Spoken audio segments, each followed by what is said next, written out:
হযরত ইমাম হুসাইন পাক যখন বললেন, এ আমার নবীর সাহাবারা, এ আমার ভাইরা, দেখো দেখো চিঠি দিয়েছে। হযরত মাওলা আলীর কথা তুলে সাহাবা হুজুররা বলতে লাগলেন, ওই কুফার মানুষেরা আপনার আব্বার সঙ্গে তারা প্রতারণা করেছে, তারা মুনাফিকি করে আপনার আব্বাকে শহীদ করে দিয়েছে। আমরা কোনদিনের জন্য আপনাকে কুফায় যেতে দেব না।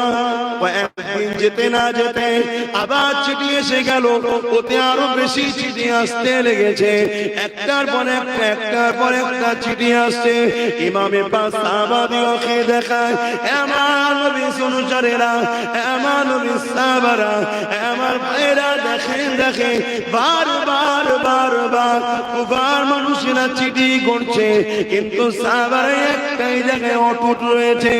কুফার মানুষকে বিশ্বাস করা যায় না, তারা বড় ধোঁকা দেয়, তারা বড় প্রতারণা করে।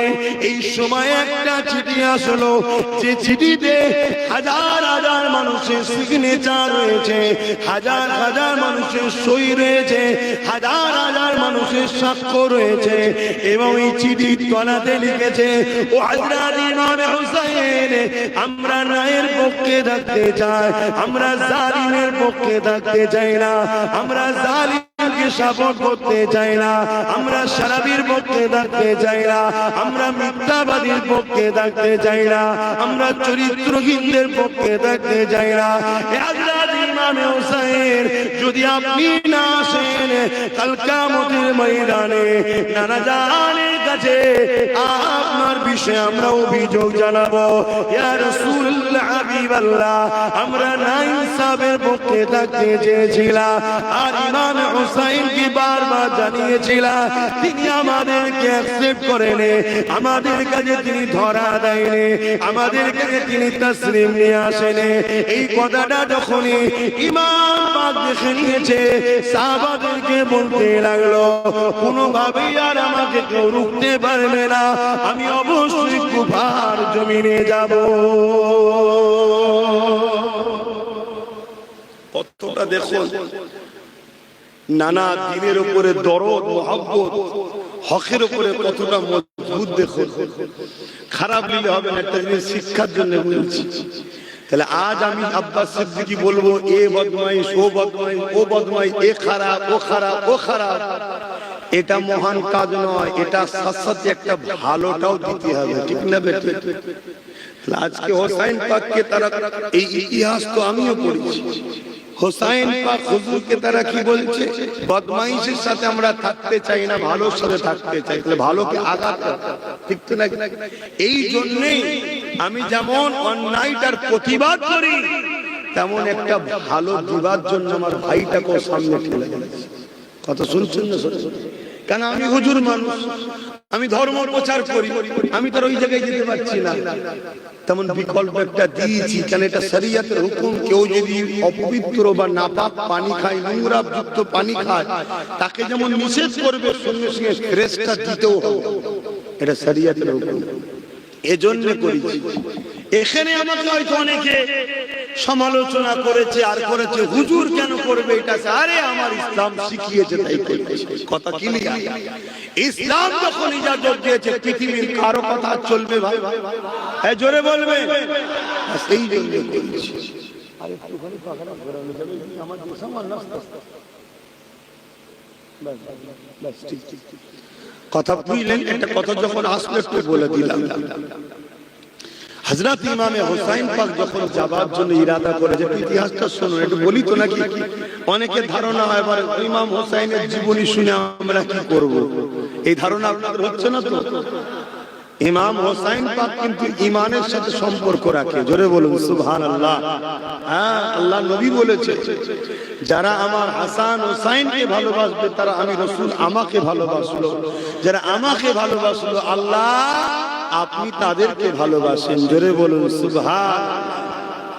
আর যারা আমার হাসান হুসাইনের সঙ্গে দুশমনি করলো, তারা আমি রাসূল আমার সঙ্গে দুশমনি করলো, আর যারা আমার সঙ্গে দুশমনি করলো আল্লাহ তাদের উপরে লানত ও অভিশাপ বুগজ রাখে আল্লাহ তাদের উপরে।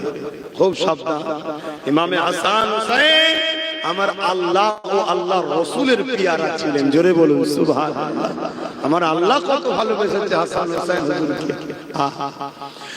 হযরত খাতুনে জান্নাত ফাতেমা জাহরা রাদিয়াল্লাহু তাআলা আনহা যখন নামাজে তাহাজ্জুদে দাঁড়িয়ে যেতেন, কোন রাত্রিরে ইমামে হাসান হোসেন হুজুর কেঁদে উঠতেন, ওই সময় আল্লাহ পাক বলতেন, এ জিবরাইল দুনিয়া জমিনে চলে যাও, আমার ফাতেমা আমার নামাজ হয়ে গেছে।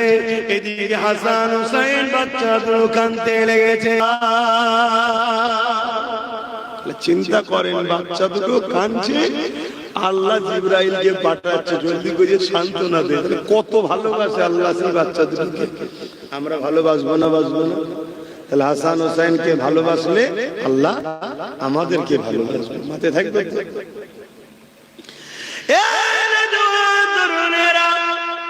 অপরদিকে আল্লাহ নবী খাতুনে জান্নাতের ঘরের দিকে যেতে লেগেছে, বেটির ঘরে যাচ্ছে।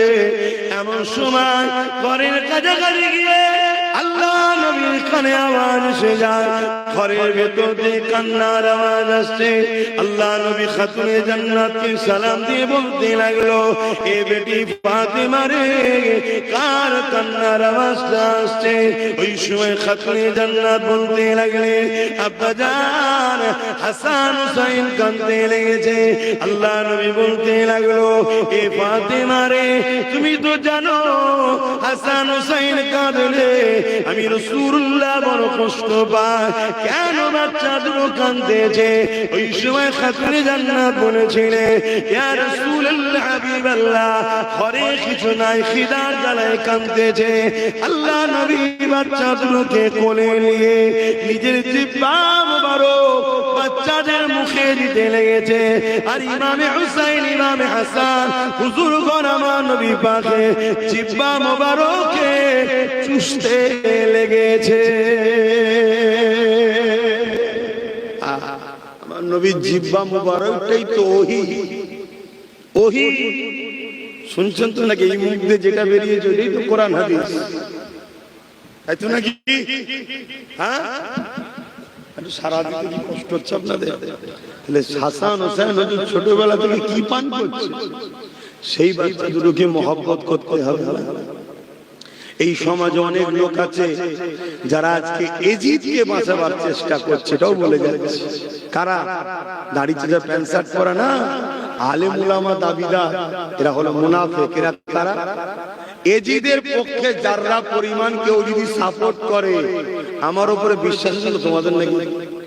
এটা হ্যাঁ কি না বল? একদম পুরো পাওয়ারের সাথে বলছি, তোমাদের সব জিম্মাদার আমি। এজিদের পক্ষে যারা পরিমাণ কেউ যদি গুণ বা ভালো দিক সাপোর্ট করতে যায়, জেনে রেখে দেবে মুনাফিক উলামা। মনে থাকবে, কোনোভাবে এজিদের পক্ষপাতিত্ব নেওয়া যাবে না। এজিদ বাহ্যিক দিক দিয়েও যেমন বদমাইশ, চরিত্রহীন, জালিম, পাশাপাশি এজিদ আমার নবীর ভালোবাসার উপর অত্যাচার করেছে। কথা বুঝা? আল্লাহ নবী বললেন, কেউ যদি আমার শহর মদিনার শরীফের উপরে হামলা করে, মন দিয়ে শোনে, কেউ যদি আমার শহর মদিনা শরীফের উপরে হামলা করে, হামলা করেনি, হামলা করার ইরাদা করে, আল্লাহ তাকে জাহান্নামে এইভাবে গলাবে যেমন সীসা আগুনে দিয়ে গলায়। সীসা দেখেছেন? আগুনে দিলে পুরো তেল গলে পিচ টাইপের হয়ে যায়। আমার মদিনা শহর, রাসূল বলছেন, আমার শহরের উপরে কেউ হামলা করেনি, হামলা করার ছক করেছে বা ইরাদা করেছে, আল্লাহ তাকে জাহান্নামে এইভাবে গলাবে। কারণ কি? নবীর শহর, নবীর পছন্দের উপরে হামলা করেছে। তাই তাহলে নবীর শহরকে নবী পছন্দ করে, তার উপরে হামলা করলে যদি রাসূলুল্লাহ বলে, বুখারী হাদিস, হযরত আনাস থেকে রাত, তাকে আল্লাহ জাহান্নামে দিয়ে সীসা যেভাবে গলায় সেভাবে গলাবে।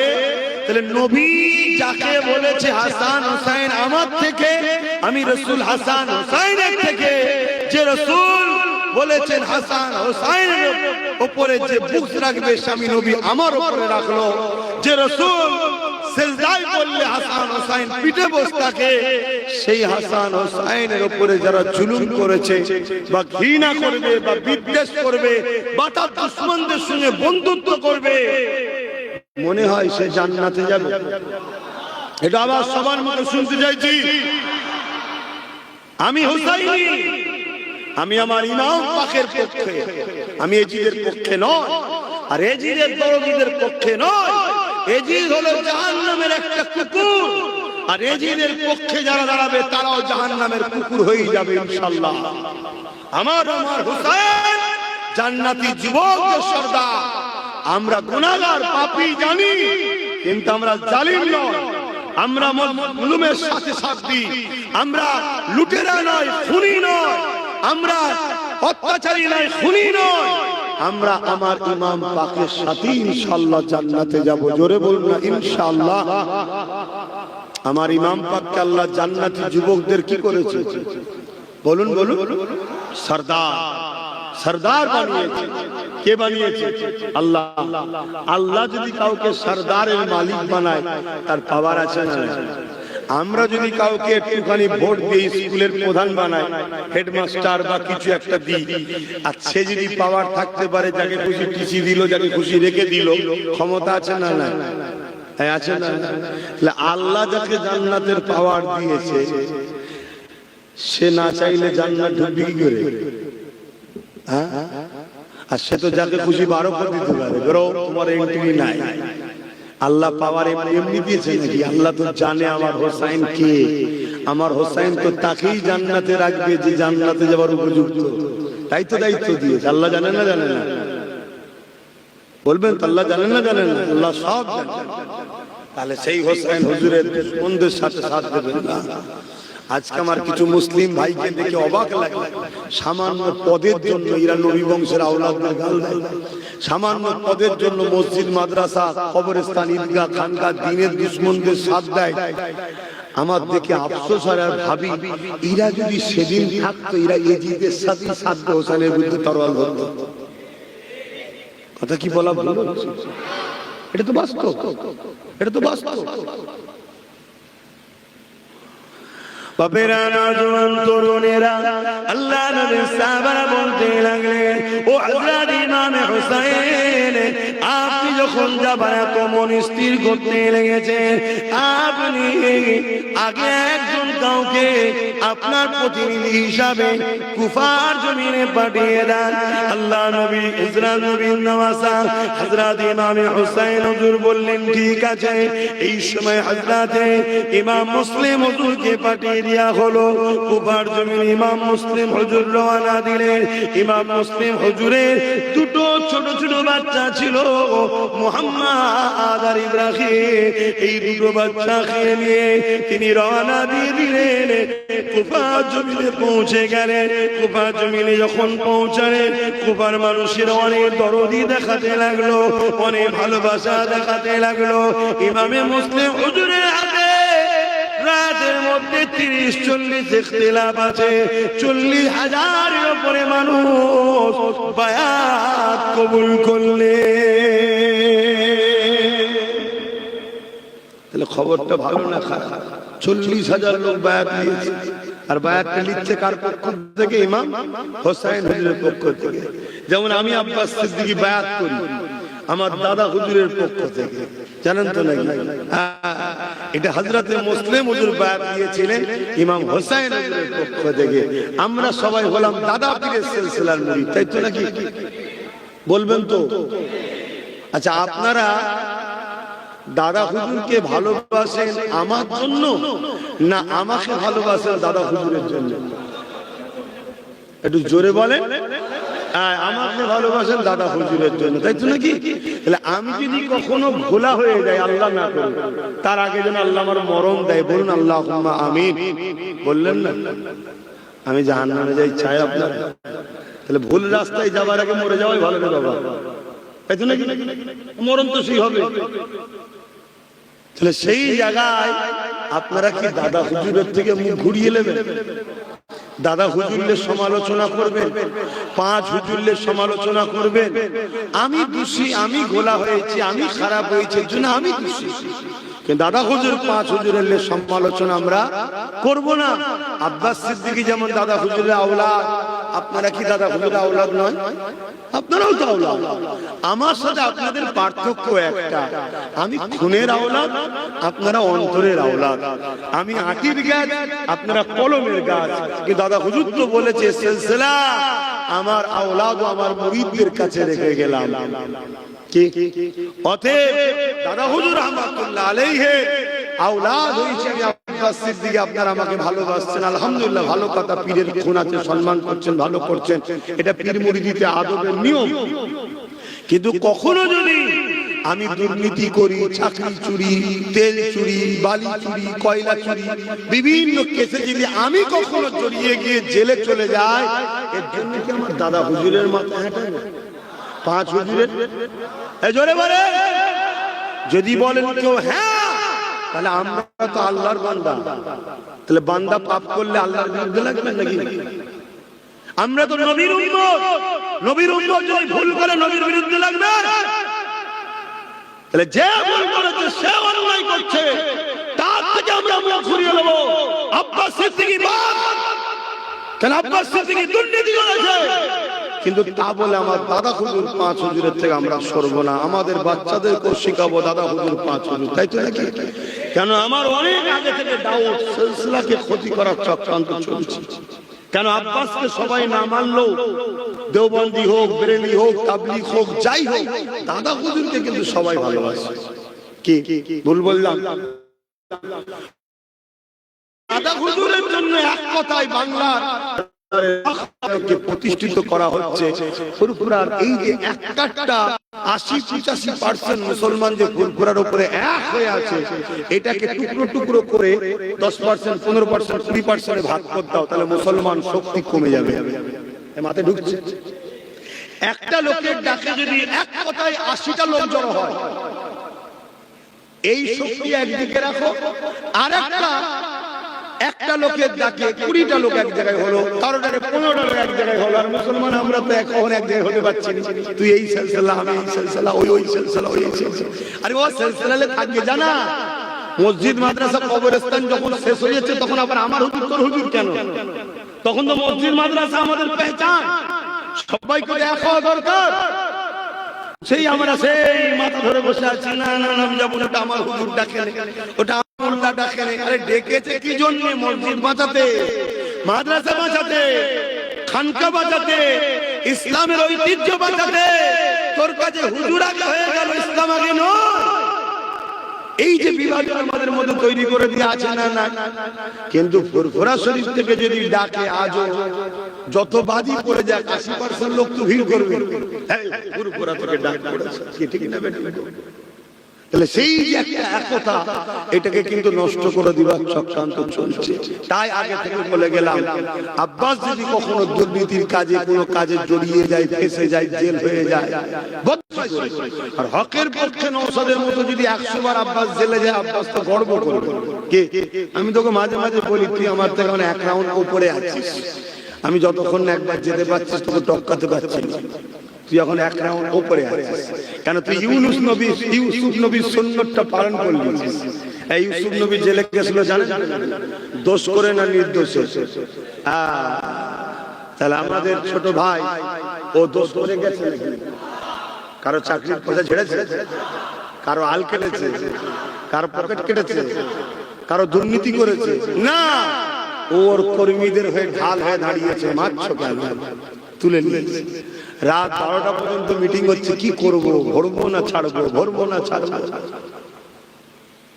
জাত না হলে তো জাতকে কাটতে পারে না। ট্যাকেল করে দেবো, খুনি ভরে দেন না। শুনছেন তো নাকি? ট্যাকেল করে দেবো, ভরে দেন। ভরতে গিয়ে কি বাঁশ হয়েছে হাড়ে হাড়ে বুঝতে পারছি। ও এই জায়গায় পৌঁছাতে গেলে ওকে মনে এখনো 15-20 বছর সময় লাগছে, যে জায়গায় ওকে অল্প দিনে আল্লাহ পৌঁছে দিয়েছে। ঠিক তো নাকি? হ্যাঁ, কখন কিভাবে কি হয় আল্লাহ ভালো জানে। ইউসুফ আলাইহিস সালামকে তার ভাইরাই ফেললো কুয়াতে। কোথায়? কুয়াতে। কুয়া থেকে পানি তুলতে গেল পথচারী বণিকরা, পানিতে উঠলো কি বালতিতে একটা চাঁদের টুকরো বা চাঁদি, জোরে বলুন সুবহানাল্লাহ। ইউসুফ নবী চাঁদের থেকে সুন্দর বোঝাবার জন্য, আপনারা চাঁদ ছাড়া অন্য কি উদাহরণ দিলে বুঝবেন বলেন না, এজন্য চাঁদ বলি। কিন্তু নবীদের তুলনা চাঁদের সঙ্গে হয় না, কেন চাঁদ তো সামান্য ব্যাপার, নবীরা অনেক বড় ব্যাপার, জোরে বলুন সুবহানাল্লাহ। চাঁদকে দেখে কেউ কখনো আগুন কাটেনি, ইউসুফ নবীকে দেখে সব আগুন কেটে ফেলেছে, কেউ বুঝতেও পারেনি, জোরে বলুন সুবহানাল্লাহ। তো যাই হোক, ইউসুফ নবীকে যে মিশরের বাজারে বড় দামে বিক্রি করা হলো, শুনতে খারাপ লাগছে না? কিন্তু আল্লাহর রহস্যটা কেউ তো বুঝতে পারছে না। আল্লাহ যে কি রাজ রেখেছে এর মধ্যে, ওই যে কুয়ার মধ্যে মিশরের রাজা হওয়ার সিঁড়ি ছিল, এটা তো কেউ জানে না, যখন ঘটছে তখন বুঝছে, ঠিক তো? তো সেই জায়গায় মিশরকে বিক্রি হয়ে গেল, বড় দামে বাদশা আজিজ খরিদ করলো, অনেক বড় কথা। আস্তে আস্তে আস্তে আস্তে একদিন জুলাইখা নামে এক মহিলা ছিলেন, যিনি আল্লাহ মানতেন না। আল্লাহকে ভালো করে শুনবেন, কতজন এসে গেছে বলে দিচ্ছি। জুলাইখা আম্মা যখন ইউসুফ নবীকে পার্সোনাল কামরায় দিয়ে যে মনের বাসনা পূরণের প্রস্তাব দিয়েছিলেন, তখন কিন্তু জুলাইখা আম্মা আল্লাহ জেলে বলেন মানতেন না। আল্লাহ মানা নারী কখনো কুপ্রস্তাব দিতে আবার নবীদের স্ত্রী হবে হতে পারে না। কেন প্রমাণ দিচ্ছি? কিতাবের মধ্যে আছে, যখন ইউসুফ নবী এদিক ওদিক তাকাচ্ছে, জুলাইখা আম্মা তখন নিজের দুপাট্টা নিয়ে, তার একটা মূর্তি ছিল, যে মূর্তি সে উপাসনা করত, বুত, সেই বুতের উপরে চাপা দিয়ে বলছে, আমার মাবুদকে ঢেকে দিয়েছি, আর দেখতে পাবে না, এখানে আর কেউ নেই। ইউসুফ আলাইহিস সালাম তখন বলেছিল, শোনো, তুমি যে মাবুদকে মানো, সে মাবুদকে ঢেকে দিয়ে লুকা যেতে পারে, কিন্তু আমি যে মাবুদকে মানি তার কাছে কোনো কিছু লুকানো যায় না, জোরে বলুন সুবহানাল্লাহ। এই বলে বিসমিল্লাহ বলে ছুট দিয়েছিলেন, বিসমিল্লাহ, শুরু করছি আল্লাহর নামে, শুরু করছি আল্লাহর নামে, এর রহমানির রহিম, যিনি বড় দয়ালু বড় মেহেরবান। এই বলে যখনই শুরু করেছে, প্রতিটা দরজা, অনেক দরজা তালা মারা ছিল, প্রতিটা দরজা অটোমেটিক করে খুলে দিচ্ছে আল্লাহ ফেরেশতা দ্বারা, জোরে বলুন সুবহানাল্লাহ। ইউসুফ নবী চলে যেতে লাগলেন, সর্বশেষ দরজা পার হবে আম্মা জুলাইখা। এই জন্য আম্মা বলছে, এখন তো আম্মা হয়ে গেছে, তখন তো আম্মা ছিল না, এখন তো আম্মা হয়ে গেছে, এখন তো সম্মান দিয়ে বলতে হবে, না তো গুনাহ হবে। আবার গুনাহ শুধু না, ঈমান চলে যেতে পারে নবীদের স্ত্রী। তো পিছনের জামাটা ধরেছে ইউসুফ আলাইহিস সালামের, আর জামা ইউসুফ আলাইহিস সালাম তখন জন, কথা বুঝে আসছে, জামা টান দিয়েছে, জামা ছিঁড়ে জুলাইখা আম্মার হাতে রয়ে গেছে, ইউসুফ নবী চলে গেলেন, মানে পিঠের অংশ ছিঁড়ে গেছে, চলে গেলেন। অনেক বড় কথা, বিচার হলো। বিচারে কি হবে? মন্ত্রীরা বুদ্ধি দিল, সেনাপতিরা সব বুদ্ধি দিল, যদি জামার সামনে অংশ ছিঁড়া থাকে তাহলে ইউসুফ দোষী, আর পিছনের অংশ যদি ছিঁড়া থাকে তাহলে আম্মা জুলাইখা দোষী। দেখছে পিছনের অংশই ছিঁড়া, আরে রাজ পরিবারের কথা, বাইরে চলে গেলে বেউজ্জতি কথা, তারপরেও কিন্তু জোর করে ইউসুফ আলাইহিস সালামকে জেলেতে দেওয়া হলো, কথা বুঝে আসছে। তো যাক, তারপরে আজাদ হয়েছে, অনেক বড় কথা, তিনি মিশরের রাজাও আল্লাহ করেছেন, জোরে বলুন সুবহানাল্লাহ। কিন্তু আমি যেটা বলতে চাইছি, ইউসুফ আলাইহিস সালাম এই যে ছুট দিয়েছিলেন বিসমিল্লাহ বলে, আম্মা জুলাইখা একা যখন হয়ে গেলেন, তখন মনের মধ্যে ভাবতে লাগলেন, এতগুলো দরজা অটোমেটিক খুললো কি করে? ইউসুফ কাকে যেন একটা ডাকলো, বিসমিল্লাহ, আল্লাহ, কি আল্লাহ, কে আল্লাহ, এই বলে সে তার মাবুদকে, নকল যে খোদা হাতে তৈরি করা, সেটাকে কাঁচার মেরে ভেঙে দিয়েছে। ভেঙে দিয়ে চিন্তা করছে, যা ছিল তবু এটা চাইতে পারতাম, তো কেউ নেই। ইউসুফ আলাইহিস সালামের কথা স্মরণ করে সেই বিসমিল্লাহ আল্লাহর নাম স্মরণ হলো। তখন জুলাইখা নিজেকে ঢেকে কাপড় দিয়ে মন নরম করে বলতে লাগছে, কে খোদা আল্লাহ, কে আল্লাহ আপনি? আমি জুলাইখা জানি না, তবে আমি আপনাকে আজ থেকে আমার রব বলে, মাবুদ বলে মেনে নিলাম, জোরে বলুন সুবহানাল্লাহ। আর আমার দ্বিতীয় প্রস্তাব, আমাকে ইউসুফ চাই, আমাকে ইউসুফ চাই। আমার আল্লাহ আম্মা জুলাইখার দোয়াও কবুল করলেন। জোরে বলুন সুবহানাল্লাহ। চাই তো চাই, চাই তো চাই, বিয়ে দিয়ে দিয়েছে আল্লাহ, একসাথে বিয়ে দিয়ে দিয়েছে। জোরে বলুন সুবহানাল্লাহ। স্বামী স্ত্রী সংসার হয়ে গেছে। এবারে ইউসুফ আলাইহিস সালাম দেখছে জুলাইখা আম্মা ঘরের দরজা দিয়ে আল্লাহ ধ্যানে দিওয়ানা হয়ে গেছে। ইউসুফ নবী ডাক দিচ্ছে জুলাইখা, আল্লাহ আওয়াজ দিয়ে বলছে ইউসুফ, জুলাইখা এখন আর সারা দেবে না, জুলাইখা এখন আমার প্রেমে দিওয়ানা হয়েছে। জোরে বলুন সুবহানাল্লাহ। কথা বুঝতে পারছে তো? যাই হোক, কেন আম্মা জান জুলাইখা ভাবলেন যে আল্লাহ কত দয়ালু, আমি প্রথমবার শুধু তিনাকে না জেনেই বললাম তুমি আমার রব মাবুদ বলে মেনে নিলাম, আর আমার ইউসুফ চাই, চাই তো চাই, জীবন সাথী বানিয়ে দিল। তা আল্লাহ তোমাকে যদি আমি আরো ভালোবাসি, তুমি আমাকে আরো না কত কি দেবে। তাই ইউসুফ আলাইহিস সালামের কথাও আর আম্মা জুলাইখার মনে নেই। তিনি তখন আল্লাহ দিওয়ানা হয়ে এবার ধ্যানে পড়ে গেলেন। জোরে বলুন সুবহানাল্লাহ।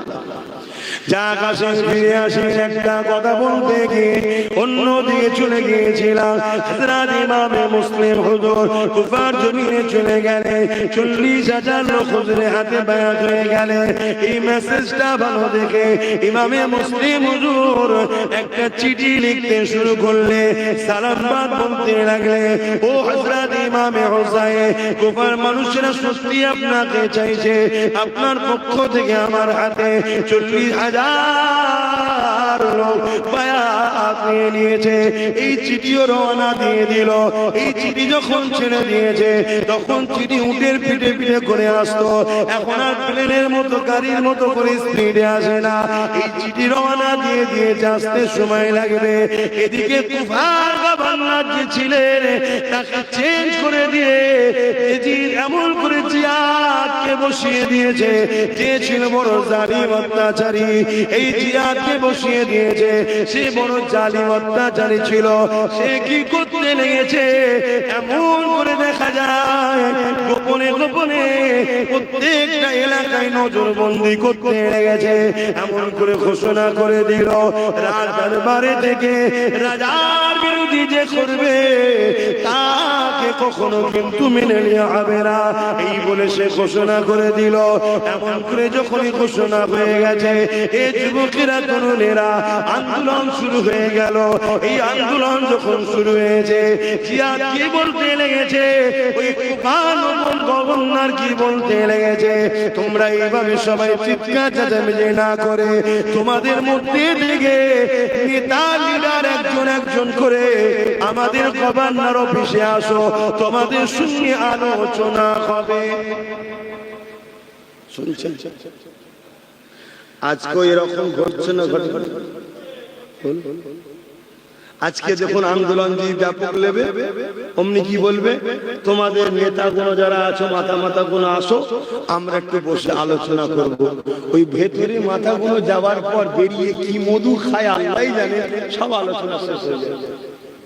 কি হয় না হয়? এই কথা বলছো না তো?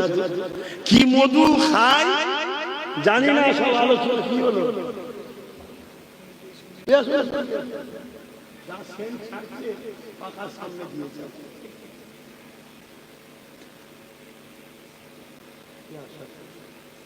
আল্লাহ দেখে দাও। কথা বুঝছেন? চিন্তা নেই, দেবে রে বাবা, আপনাদের জন্যই করেছে। কমিটি একা খাবে না, সবাই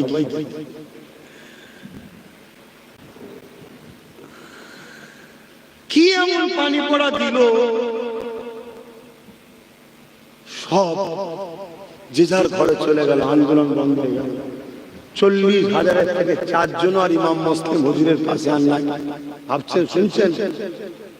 আহা, এইভাবে আপনারা ধোঁকা দেবেন না তো আমাদের সাথে? কি গো, হাত তুলে বলুন, ধোঁকা দেবেন না তো? পানি পড়া খেয়ে নেবেন না তো? দেখবে অনেক রকম চক্রান্ত করছে। কেন আমরাও দেখছি তো, কোন দিক দিয়ে যখন পাচ্ছে না, একটার পর একটা গভর্নর চেঞ্জ করছে, শুধু ভাঙড়ে একটার পর একটা চেঞ্জ করছে, একটার পর একটা চেঞ্জ করছে। সারা দুনিয়ায় কি হচ্ছে হুঁশ নাই। ওদিকে রোজ বিষ উগলাচ্ছে মেদিনীপুরে, ওকে রুকার জন্য হুঁশ নাই। শুধু ঘুরিয়ে ফিরিয়ে ওই দাড়িওয়ালা টুপিওয়ালা ছেলেটা কেন এত কথা বলবে, ওকে রুকে দাও। কি হচ্ছে না? হয়নি? আজকের এজিদরাও দেখুন না সেম জিনিস করছে। দেখুন এত বড় অখাব আন্দোলন হলো, সব আন্দোলন ওই যেন হলের মধ্যে ডেকে নিয়ে যে কি অ্যাসোসিয়েশনের কি মিটিং হবে, যাকে এটা তো আমি চাইছি না। আমাদের যুব সমাজ আজকের দিন রেজিদের তাবেদারি করে কাল কিয়ামতের ময়দানে ইমাম হোসেনের বিরুদ্ধে দাঁড়িয়ে জাহান্নামে চলে যাক, এটা আমি চাই না। তাই আজকে যেমন হোসাইনি রাস্তা দেখাতে হবে, এজিদি হরও চিনাতে হবে। কারণ ইসলাম নাই কাজ করার নাম শুধু ইসলাম নয়, অন্যায়কে মিটাবার নামও ইসলাম। জোরে বলুন সুবহানাল্লাহ। অনেকে বলে আমি নামাজ পড়ি, রোজা রাখি, হজ করি, দান করি, যাকাত দিই, আমি তো কারো ছেলে নিয়ে জুলুম করি না, আর করি না, আমি বাবা ওসব ঝামেলাই নেই। শুনে রাখেন বাপজানেরা, মেয়েরা, বাপেরা, বোনেরা, ভাইরা, জাহান্নামে দুই দল যাবে, অন্যায় করার জন্য যাবে, অন্যায়ের বিরোধী না করার জন্য তারাও জাহান্নামে যাবে। শুকরিয়া আদায় করুন যে দয়াল নবীর জন্য একটু সহজ হয়ে গেছে, দয়াল নবীর জন্য একটু সহজ হয়েছে আমাদের জন্য। অন্যান্য নবীর উম্মতেরা যারা অন্যায়ের বিরোধী করেন আল্লাহ সব মেরে শেষ করে দিয়েছে। লূত আলাইহিস সালামের কওমকে আল্লাহ বলেছিল ৮০,০০০ লোক মারবো, তার মধ্যে ৪০,০০০ ভালো, ৪০,০০০ খারাপ। আল্লাহ নবী লূত বললেন আল্লাহ ভালো লোকগুলোকে কেন মারবেন, খারাপ লোকগুলো পাপ করেছে মারবেন। আল্লাহ পাক বললেন খারাপ লোকগুলো ভালো লোকের বিরোধী, ভালো লোকগুলো খারাপ লোকের বিরোধী করে না কেন, এই জন্য ওদেরকে মারবো। শুকরিয়া আদায় করুন উম্মতে মুহাম্মাদী। তাই জন্য আমার নবী একটু আমাদের জন্য সহজ করে দিয়েছে। কি করেছে? যদি মুখ দিয়ে প্রতিবাদ করতে হাত দিয়ে নাও পারো, মুখ দিয়ে যদি নাও পারো, খারাপ লোকেদের কাছে মিশলে হবে না, ঘৃণা করে সরে যেতে হবে। শুনছেন, এটা আমার নবীর দয়ায় ফ্যাসিলিটি পেয়েছি। আর না হয় হাত দিয়ে লড়তে হতো মোদির বিরুদ্ধে, এতে মোদি খাবে কি ডিম খাবে ও বললে হবে না, মত খাবে। কথা মাথায় ঢুকছে না, ঢোকে না? হ্যাঁ, খুব সাবধান, অন্যায়ের বিরুদ্ধে লড়তে হবে। কিন্তু আমার নবী একটু সহজ করে দিয়েছে। আমার উম্মত বড় দুর্বল হবে, অসহায় হবে, সবাই হয়তো হাত দিয়ে লড়তে পারবে না, সবাই মুখ দিয়ে বলতে পারবে না। তাই নবী বলল কমসে কম অন্তর থেকে ঘৃণাই করে এই জিজ্ঞেস করে থাকবি, দূরে সরে যা। শুনছেন, তাহলেও তোর ঈমান আছে, তুই জান্নাত যাবি। জোরে বলুন সুবহানাল্লাহ। সেই নবীকে ভুলে যাবেন আপনারা? কত সুযোগ করে দিল বলেন তো। নবী যদি এটা সুযোগ না করে দিত আমাদের, আমাদের আজকে কি দশা হতো? কেউ জান্নাত যেতে পারত না, আমি যেতে পারতাম? আমার কি হাতে লড়াই করার ক্ষমতা আছে? আমি এই মুখ দিয়ে প্রতিবাদ করছি। আল্লাহ যদি সেই ফয়সালা লাগাই রাখতো সব বুঝি না, হাত দিয়ে লড়তে হবে। তোর আমাকে ভালোবাসি লড়বি নি মানে ব্যাস, কত শেষ তো। যেমন দুনিয়ার শাসকরা বলছে অত কিছু বুঝি না, বোম মারবি, খুন করবি, যা করবি করবি, যা আমাকে খোঁজ দিতেই হবে, বলছে না? বলে তাহলে আজকে এরা অন্যায়ের পক্ষে যদি এতটা জেদ ধরতে পারে, আর আল্লাহ যদি বলে নারীকে প্রতিষ্ঠিত করার জন্য, সন্ত্রাস মুক্ত সমাজ গড়ার জন্য তোদেরকে লড়তে হবে, তাহলে আমরা কি করতাম? এই আমার লড়ার ক্ষমতা আছে, তাহলে ফেসে যেতাম। কিন্তু আমার দয়াল নবী আমাদের জন্য সুযোগ করে দিল।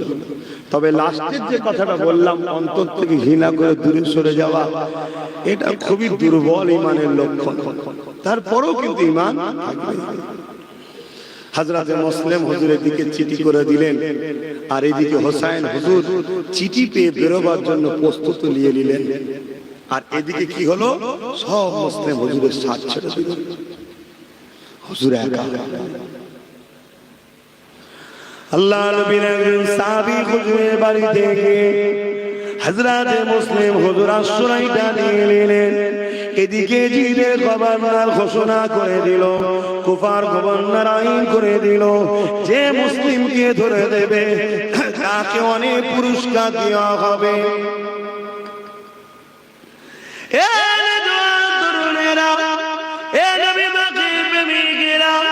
চারিদিকে যারা হুজুরের হাতে হাত দিয়ে বায়াত হয়েছিল, তারা এখন অর্থের জন্য ইমাম মুসলিম হুজুরকে খুঁজে বেড়াচ্ছে, হুজুরকে ধরবে বলে হুজুরকে খুঁজে খুঁজে খুঁজে খুঁজে বেড়াতে লেগেছে।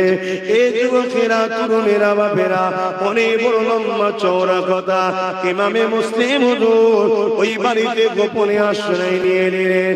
এই নওজওয়ানেরা খবরটা এমন করে কুফার গভর্নরের কাছে পৌঁছে গেল, হযরতে উম্মে হানি হুজুরের বাড়িতে রয়েছে। এই খবরটা যখন পেয়ে পেয়ে গেলে ওই সময় হযরত হানি হুজুরকে কুফার গভর্নর দিকে পাঠালো। তিনাকে বলতে লাগলো, তোমার ঘরে নাকি মুসলিম হুজুর আশ্রয় দিয়েছে, তোমাকে তিনাকে ধরিয়ে দিতে হবে। তিনি তখন বলতে লাগলেন, আল্লাহ নবী বলেছেন মেহমানদিগকে আশ্রয় দিতে, মেহমানদের সঙ্গে ধোঁকা দিতে নবী নিষেধ করেছে। অতএব আমার জীবন যদি চলে যায় চলে যেতে পারে, আমি নবীর খানদানের সঙ্গে কখনো গাদ্দারি করতে পারবো না। কুফার গভর্নর হুকুম করে দিল, এক অস্ত্রের আঘাত দিল, আমার নবীর সাহাবী হযরত মেহানি হুজুরের গর্দান উড়ে গেল। এই খবরটা চারিদিকে যেই ছড়িয়ে গেছে, তখন কিন্তু কুফারি অনেক কাফেলার লোকেরা, সরদারেরা, তারা তখন আবার আন্দোলনের জন্য আগিয়েছিল। কেন? ওনার বংশ সূত্রে অনেক আত্মীয় সম্পর্ক আছে। আন্দোলন শুরু করলো যে তোমরা এত বড় সাহস কি করে পেলে, আমাদের নিজেদের লোককে মারলে। এই আন্দোলনকে রুকার জন্য আবার ওই বলল, তোমাদের মধ্যে একে অপরে ঝগড়া না করে আসো মীমাংসায় বসি। এত বড় কুফার গভর্নর জালেম ছিল, ওই মীমাংসার নামে ডেকে নিয়ে গিয়ে আতঙ্ক তৈরি করল।